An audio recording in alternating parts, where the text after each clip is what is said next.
So Robert Campbell's death took place on October 16th, 1879, and his funeral took place here in the parlor of his home on Sunday, October 19th at 2 p.m. Well, I think the group just had a really innate interest in this time period, and specifically the mourning practices and customs of that time period in the Victorians. And there's not a lot of information out for public dissemination other than the spooky or horrific.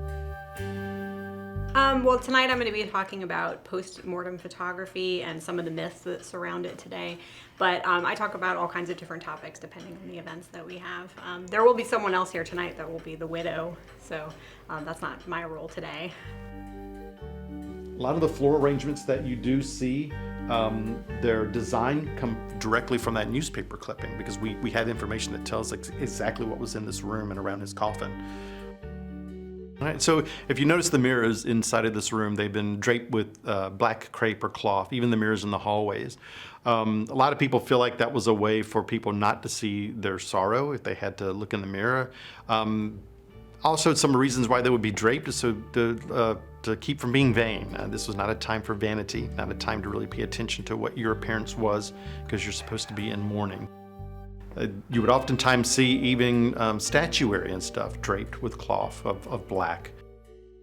We really want to do more educational presentations to give people more factual information, and maybe even try to shed some light on some of the why, some of the practices that were followed.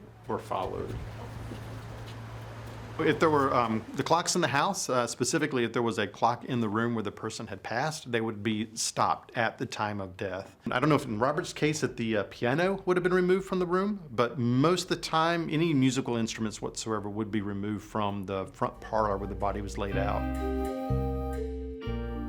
Prior to World War I, it was a very personal and family affair, and there was much more of an opportunity to say goodbye. And then by that era afterwards, we've turned it into kind of a business, and you dropped an individual off and you didn't see him till the other side, and all of that preparation was taken away.